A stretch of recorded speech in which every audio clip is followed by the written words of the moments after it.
light within my heart, light within my thoughts, light within my words. May one and all and everything, blessed and loved, ever be. Throughout the centuries, anytime spirituality has been discussed, with very few exceptions, it seems to me it's been portrayed as being the antithesis of materiality. That the material world and the spiritual world were somehow always opposite each other and mutually exclusive. And the few exceptions, well, one of the few exceptions, I guess, that I encountered in my early adult years was neo-paganism or paganism, depending on how you refer to it. And of course, within paganism, there are as many different varieties and variations as there are within Christianity, which is much more diverse than people seem to realize. What I found in neo-paganism was still a respectful reverence for the divine, a transcendent divine that defied complete definition, but that was approached or accessed through nature. And I'm not sure that there was a significant difference between that as to say that I approach God through the high vaulted worship spaces and the intervention of a priest growing up in the Roman Catholic Church. I mean, either way, you're not worshiping the vehicle, you're reaching for the divine to which the vehicle refers. So as I was reaching for the embodiment of highest love and greatest wisdom through neo-pagan religious practices, lo and behold, well, I guess the best way I can describe it is to say God showed up. What I experienced, I interpreted as being genuinely God. I don't know that any human anyway, has the perspective necessary to say this manifestation was God, this manifestation was not God. I found it absolutely congruous with love and wisdom. There's no separation. If it's genuine love, it's genuine God. Either that or it's not genuine love. And what I experienced, I found to be genuine love. I found to be genuine God. I found to be genuinely good and wise and loving, and no reason to shrink back in fear and put myself into a tiny box of human theology. And so as I kept inviting God to manifest God's self to me in whatever ways God chose, God showed me something at least as diverse as the Old Testament spectrum of everything from a pillar of fire, pillar of smoke, a burning bush, a talking donkey, various angels. I mean, over and over again, the still small voice in the cave to Elijah. I mean, there were so many different ways that God manifested throughout the Old Testament. And if God is by definition unlimited, which seems to me that's how I understood God to be, then why would I need to get in the way of God choosing to manifest God's self through different human religions? And also recognizing that God didn't need any human religion at all to manifest. I mean, that's why we have examples such as Melchizedek in the Old Testament, who was described as being the king of a town, but equally a priest of the Most High God. And I don't know that it matters so much whether the contents of the Bible are historically true. What matters to me is whether the stories that you believe, be they from the Bible or from Greek mythology or from some other sacred text, does it make you a wiser and more loving person? I mean, that's really what matters. It's not whether or not even Jesus was a historical person. It's whether the stories you embrace about Jesus or about Muhammad or about whoever or whatever, whether those stories make you a wiser and more loving person in the way you live now. in looking at life and the rituals of life and the vocabulary used to relate to life through these alternative eyes, one of the frequent references I heard was to the ancestors, not as ancestor worship, but as the ancestors as those who came before us, to whom we are grateful for what they endured and what they learned and what they left behind for us to integrate into our own lives in whatever ways we find effective. That there is some sort of empowerment by drawing from that wisdom, that we don't have to make all the mistakes ourselves, that we can learn from the mistakes and experiences of past generations all over the world, whether it's the ancestors of Asia or the ancestors of Norse countries or the ancestors of Mediterranean countries or the ancestors of Africa. There are experiences that are described that can be educational and empowering to me. Taking that one step further, when and coming back to this debate between is it spiritual or is it material, and I keep saying if it's holistic, it has to be both. And so for me, in the various places I've lived, it's always very essential to me. When I come to a point of transition, it's essential that I know where home is and that I set up a sense of home wherever I go. And so numerous times when I've moved, the first important thing that I try to do is to set up an altar so that I have some place to focus my prayerful interactions, and then to hang all the pictures that I have, because there's a sense in which it's like the gathering of the ancestors. By hanging up these pictures, some of whom are of friends or family members who are now deceased, by hanging all these pictures on the wall, there's a sense in which I invite their wisdom and their example and all the things that they've learned that are still remembered, inviting all of that into my life.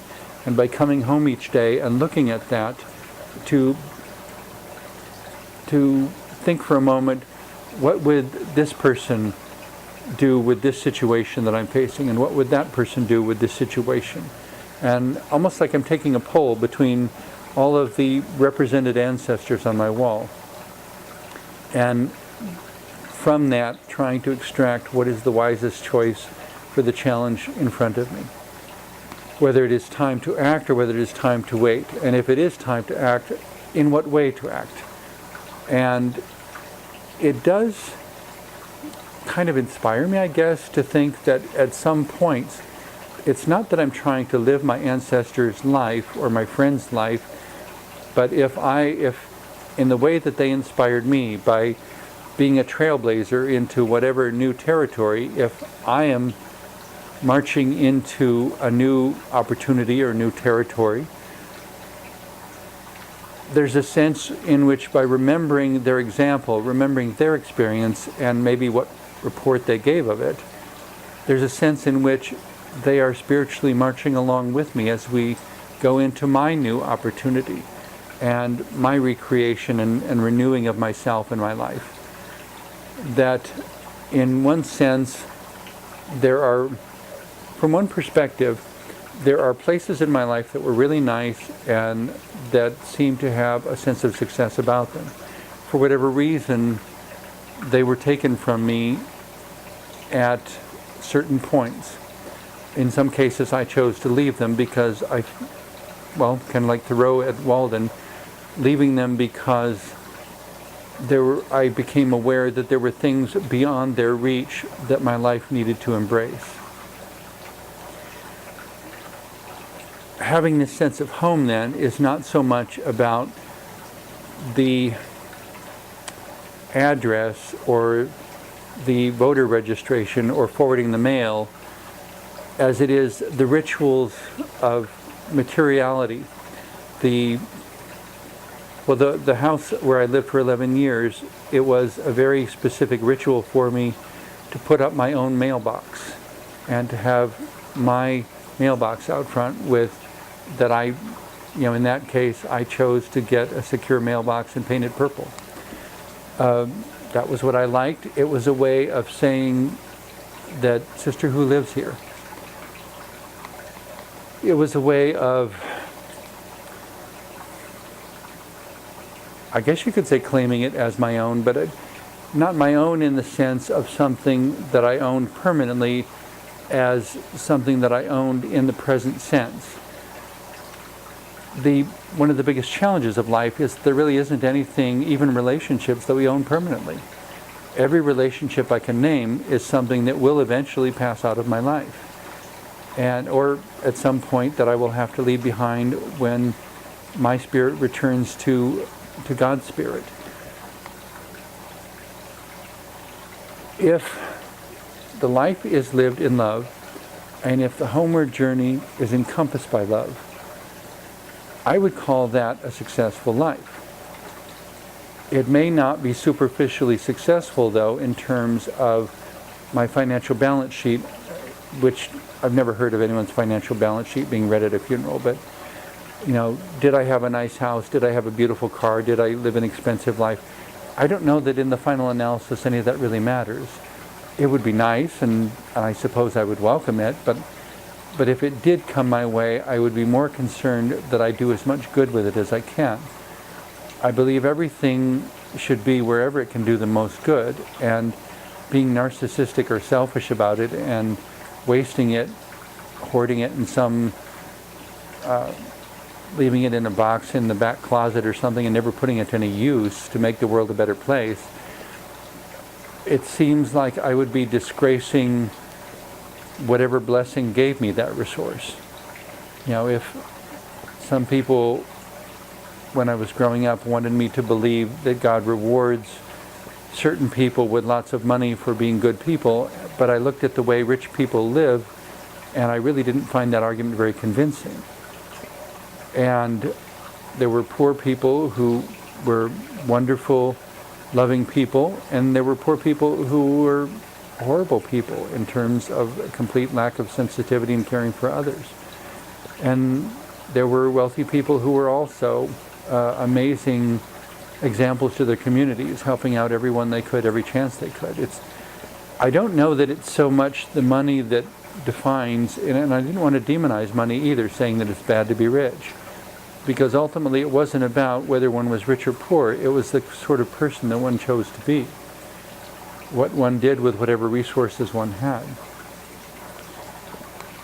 In setting up my home, though, first I wanted a safe and secure place to which I could return when the world was just too overwhelming, as it frequently is for me.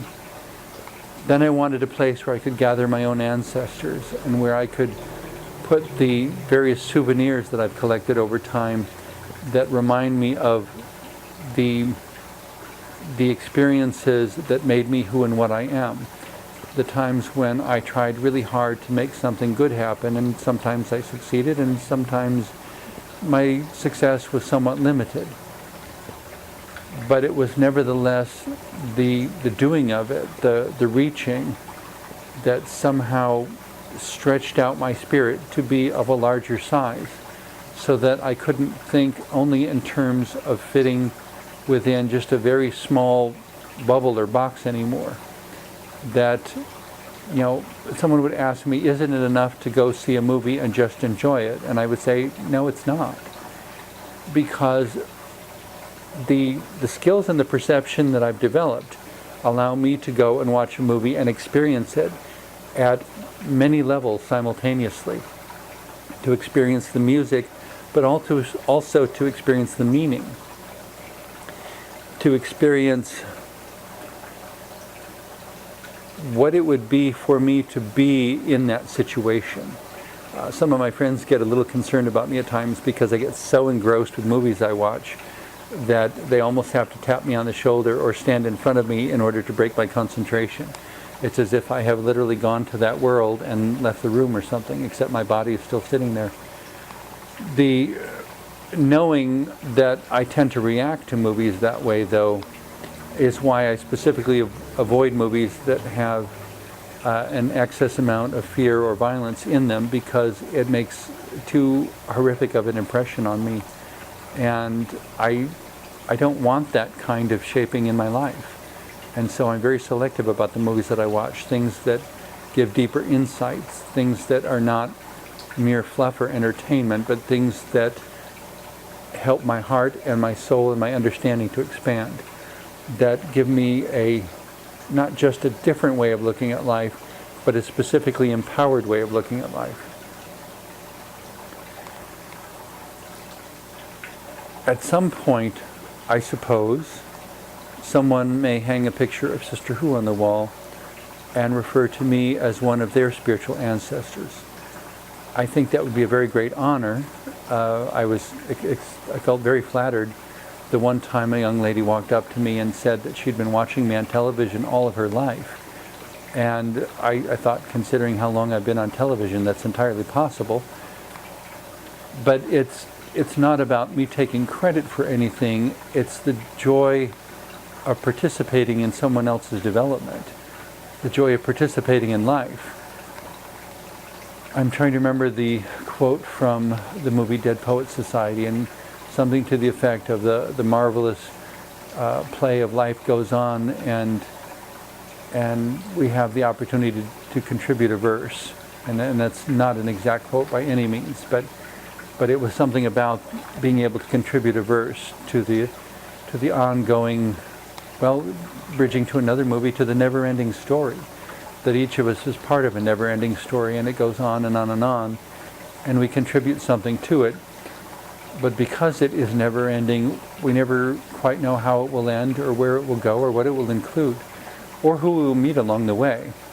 And I have met some really exceptional people, none of whom believe they were exceptional.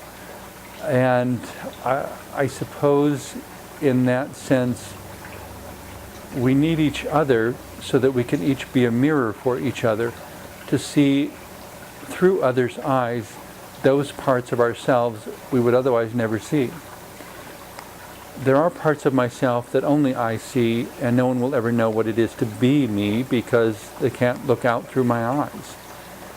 But there are parts of myself that I will never know, because I can't step back completely and watch myself from a good distance away and notice patterns or reactions, or how I spent my time, where I put my energy, what sort of individual, out of all the possible individuals in the crowd, why did I zero in on that particular individual to say hello and become a friend to them? And, in ways that ultimately wound up changing both our lives.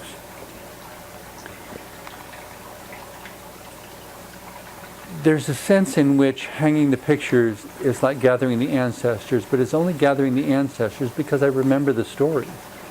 In a similar way, when I put up my holiday tree each year, there are ornaments that go on the tree that have specific stories to them. And it's important when I hang that ornament that I take a moment, that I pause and replay the whole story in my mind, so that I recall the story connected with that ornament, so that it is not just a piece of glass, but it is a bridge between me and a past moment in time.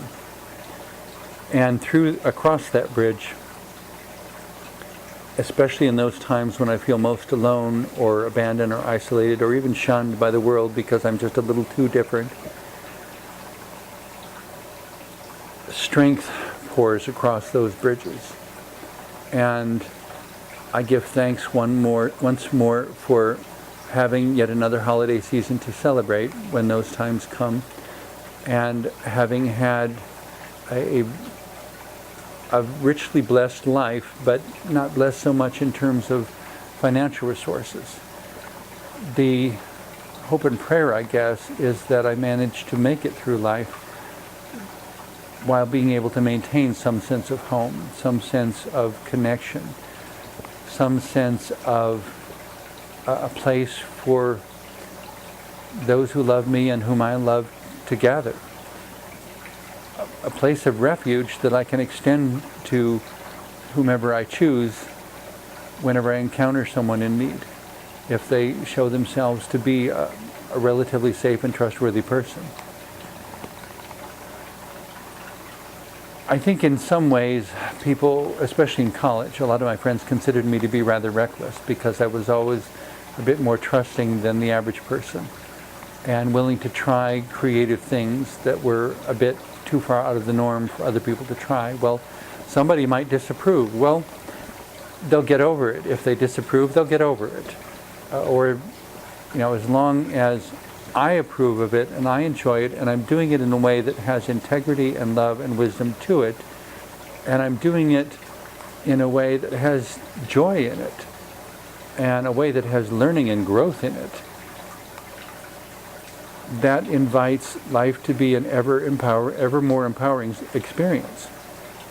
If I am coasting through life doing only what is easiest, skimming the surface of the water like I'm on water skis without ever knowing anything about the fish or the plants that live deeper within the water, I'm going to miss out on the majority of what's there. I won't even know it. I won't know its color. I won't know its form. I won't know what makes it magical. I suppose to a fish who has lived underneath the surface of the water their entire life, everything in the air above the water might be equivalent to outer space. And if they jump out of the water, it might be equivalent to, I don't know, the flight that Neil Armstrong took to the moon and then came back to Earth again, like a fish jumping out of the water and back in again. And there are so many other worlds to explore yet.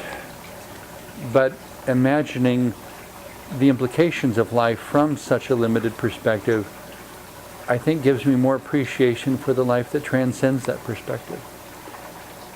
And while also suggesting possibilities and metaphors that allow me to make better use of the life that is beyond that perspective. If I can fly in an airplane, that gives me an appreciation for how magical that is in comparison to how long it would have taken me to walk or ride my motorcycle across the same distance. And every mile that I would pass while taking that greater time is also a mile where I could imagine, invite awareness, I suppose, of how many hundreds, if not thousands, of other people have traveled that same route and what their hopes and dreams have been. And some of them succeeded and some of them failed, and they were just as innocent and perhaps as bold as I am. And their lives took them to diverse places, and by traveling the same route, there's a sense in which I have at least this one little thread in common with them. And the more chords I have in common with people about whom I can only imagine, the more it becomes like the strings inside a piano, and upon which I can begin to play a symphony, bringing all these things into my own metaphorical understandings, into my writings, into my own compositions, the stories I write about how life could be, or how maybe we'd like life, how we would like life to be if we were able to make it that way, and then to work in that direction, to pursue those dreams. A dream is not to be discarded simply because it is a dream. But a dream must be respected as being a dream. And a reality must be respected as being a reality, but it can be invited to become more by infusing it with a dream. To the extent that we bring our spirit and our body together, we accomplish a more holistic consciousness, a more holistic experience of life, a more holistic power of presence and of being than merely going through the motions would ever be able to do. These are the sorts of things that humanity still needs to learn, still needs to embrace. The things into which we weave our spirits and our dreams and our words and our communications and our visions and our hopes. But understand that in order to spread our wings in those kinds of visionary winds, we have to leave behind the weights of all the struggles. We have to forgive life for having been difficult. We have to allow others the ability to choose to move out of their heaviness whenever they choose. At whatever point they wish, they can begin to work on spreading their wings as well. And if they will not, we should not for that reason wait for them. We need to go. And perhaps in going, we will become the inspiration, the star by which they navigate and attempt to follow us. And we will become the ancestors for future generations. May we be worthy ancestors. May we be worthy inspirations. May we give them dreams to follow, songs to sing, smiles to remember.